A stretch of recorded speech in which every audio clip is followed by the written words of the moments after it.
दोस्तों आदाब।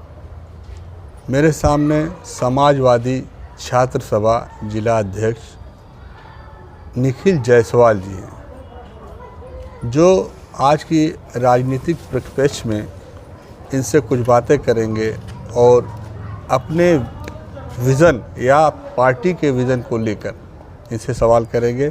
तो निखिल जी, आपका धन्यवाद सर, यूट्यूब चैनल में। जी धन्यवाद। आपका और आपके सम्मानित जनता का भी हार्दिक स्वागत एवं अभिनंदन है।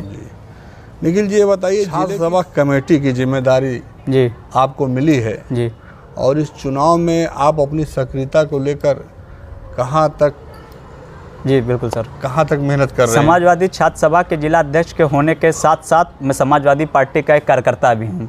लगातार विगत 5 वर्षों से मैं लगातार एक समाजवादी पार्टी का कार्यकर्ता बनकर लगातार ज़मीनी स्तर पे काम कर रहे हैं। समाजवादी छात्र सभा के जिला अध्यक्ष होने की हैसियत से लगातार छात्रों के मुद्दे को उठाना, अभी हाल ही में चाहे मुद्दा रहा हो पेपर लीक का, हम लोगों ने लगातार डीएम साहब का घेराव किया, वहाँ पे आंदोलन किया। इससे पहले मैंने 15 सितंबर 2022 को जिस तरीके से बेरोजगारी का आलम था, उत्तर प्रदेश के उप मुख्यमंत्री केशव प्रसाद मौर्य जी हमारे ज़िले में आए हुए थे, उनको मैंने काला झंडा दिखाकर अपना विरोध दर्ज किया। एक छात्र सभा होने के नाते मैं वो दर्द समझता हूँ। आज जिस तरीके से युवा जो बाहर कमा रहा है, आज हर गाँव में ये स्थिति हो गई कि हर गांव से ये स्थिति है कि कोई आदमी 10,000, 7,000, 8,000 रुपए की नौकरी करने के लिए बाहर जा रहा है। कोई लुधियाना जा रहा है, कोई सूरत जा रहा है, अहमदाबाद जा रहा है। तो बेरोजगारी एक बहुत विराट रूप ले चुकी हुई है सर। तो छात्र सभा लगातार छात्रों को मुद्दे को उठा रही है, लगातार हम उठा रहे हैं और इस चुनाव में हमारी पूरी कोशिश है। हमारे लोकसभा के प्रत्याशी आदरणीय श्री लालजी वर्मा जी हैं, जो इंडिया गठबंधन के प्रत्याशी हैं, उनको भारी मतों से जिताने की हमारी पूरी कोशिश है। ज़मीनी स्तर पर हम लगातार लगे हुए, कैंपेन हम लोग लगातार चुनाव का कर रहे हैं। क्या छात्रों की ये जो सभा है, जैसे एनएसयूआई हो गया है, आयसा हो गया है, क्या इन लोगों का भी गठबंधन आपके साथ है? देखिए, आयसा का अस्तित्व हमारे अंबेडकर नगर जिले में नहीं, हाँ एनएसयूआई और यूथ कांग्रेस का है। तो एनएसयूआई यूथ कांग्रेस के दोनों जिला अध्यक्षों से हम लोगों की ट्यूनिंग बहुत अच्छी है। हम लगातार हर मंच पे साथ हैं, प्रोग्राम में साथ हैं इंडिया गठबंधन के, और दोनों हमारी समाजवादी पार्टी की जितनी भी यूथ विंग छात्र सभा है, उनसे लगातार समन्वय बन के चल रहा है। अब मौके पर ये देखा जा रहा है, लोकसभा चुनाव में लोगों ने समाजवादी पार्टी से अखिलेश यादव और कांग्रेस पार्टी से राहुल गांधी को प्राथमिकता दी है। ममता बनर्जी और भी जितने लोग हैं, सब लोग अपनी पार्टी को ही प्राथमिकता दे रहे कि यही आगे चलकर प्रधानमंत्री बनेंगे। इसमें आपका क्या विचार है? विचार सर एकदम बिल्कुल स्पष्ट है। हमारे इंडिया गठबंधन के नेता, अभी तो समाजवादी पार्टी के हमारे नेता उत्तर प्रदेश में आदरणीय अखिलेश यादव जी है। हम अखिलेश यादव एक समाजवादी पार्टी के कार्यकर्ता होने के नाते जो हमारी यही दायित्व है कि पार्टी को मजबूत करें। ये तो उनका फैसला होगा राष्ट्रीय अध्यक्ष जी का कि वो इंडिया गठबंधन में किस तरीके से सीट शेयर होंगी, ये उनका कर्तव्य है। दूसरी चीज़ मैं ये स्पष्ट कर दूं कि जो हमारा काम है, जो एक इंडिया गठबंधन का मुझे सबसे अच्छा चीज़ लगा, जो मैनिफेस्टो अब ज़बरदस्त है। मैनिफेस्टो में एक चीज़ जो बहुत अच्छी लगी, अग्निवीर योजना को तत्काल रूप से सरकार आने पे हमने तुरंत फैसला लिया कि ख़त्म करेंगे। बहुत ही अच्छी योजना है ये। तो राहुल गांधी जी बिल्कुल, क्योंकि केंद्र में हमारा भी गठबंधन है, तो हम लोगों ने मिलकर ये घोषणा पत्र तैयार किया हुआ है। दूसरा एक है कि 26,000 रुपये जो है कि जो डिप्लोमा और ग्रेजुएट धारक होंगे युवाओं के लिए, इंडिया गठबंधन की अगर सरकार बनती है तो हम उन्हें देंगे। तो हमारी एक बहुत अच्छी ये भी हमारी कोशिश है कि अगर हमारी सरकार बनती तो हम 26,000 जो युवा आज जो ग्रेजुएट होते हुए जिस तरीके से बेरोजगारी व्याप्त है, महंगाई व्याप्त है, अपना परिवार चलाने के लिए बीटेक करके बीकॉम करके जो लड़के बाहर कर रहे हैं, कम से कम उन्हें 26,000 रुपये मिल के वो अपने घर की आर्थिक स्थिति को सुधार पाएंगे।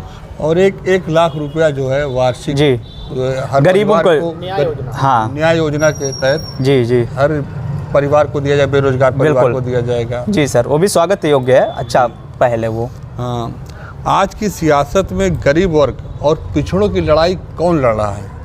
बिल्कुल, समाजवादी पार्टी गरीब और पिछड़े की राजनीति लगातार कर रही है। मैं ही एक सामान्य परिवार से हूँ। आज मैं समाजवादी पार्टी ने मुझे छात्र सभा का दायित्व दिया है। मेरा कोई राजनीतिक बैकग्राउंड नहीं है, फिर भी लेकिन हम लगातार हम लोग समाजवादी पार्टी में लगातार कार्यकर्ताओं का मनोबल बढ़ाया जाता है, जो काम करता है। आज हम काम के दम पे छात्र सभा के जिला अध्यक्ष की धरती से आप राजनीति करना शुरू कर रहे हैं जी। युवाओं के लिए राजनीति के लिए आप फील्ड भी तैयार कर रहे हैं, छात्र सभा से हैं, तो राजनीति में स्वयं को आप कहाँ देख रहे हैं? सर्वप्रथम मैं खुद को बहुत ही सौभाग्यशाली समझता हूँ कि मैं डॉक्टर पूजनीय डॉक्टर राम मनोहर लोहिया जी की धरती से मेरा नाता है। दूसरी चीज़, लोहिया जी का एक जो सपना था समाजवाद का, सबको समानता का जो एक था।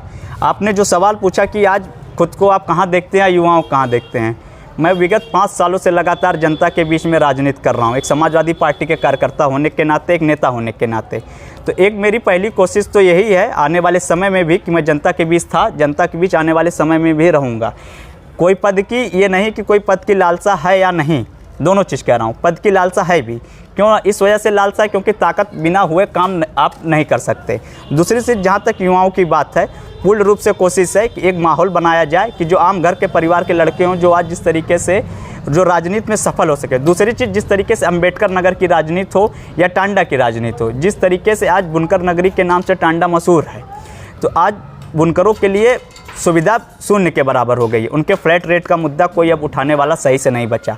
लगातार लूम की समस्या है कि लूम के लिए जो उनका रूट है, ना बनारस सही से बस जाती है, बनारस वाले रूट पे बनारस संत कबीर नगर, बनारस के रूट आजमगढ़ बनारस जौनपुर वाले रूट पे बस सही से नहीं चल रही है, ना बस आपके संत कबीर नगर होते हुए गोरखपुर चल रही है, ना लखनऊ के लिए बसें सही चले। तो आने वाले समय में ये ज़रूर कोशिश है कि हम इस तरीके की सुविधा बनाएं कि हमारे बुनकर भाइयों के लिए आराम रहे कि जो वो अपने गमछे का, अपने लुंगी का सही तरीके से सेल कर सके। दूसरी चीज़ एक ये भी है कि एक आज जिस तरीके से आज एक धर्म का माहौल बना दिया गया हिंदू मुसलमान का, तो एक मेरी कोशिश ये भी है कि हमको हिंदू मुसलमान से ऊपर उठ के एक युवा होने के नाते एक जाति धर्म की राजनीति से बाहर निकाल के जिस तरीके से ज्ञान विज्ञान का दौर बढ़ रहा है, तो मैं आने वाले समय में ज़रूर कोशिश करूँगा कि हर फील्ड के आदमी को, चाहे वो युवा हो या जो पढ़ रहा हो, उनको आगे बढ़ाने का काम हम लोगों पूरी कोशिश करेंगे कि उनका प्रोत्साहन करने की भी कोशिश करेंगे।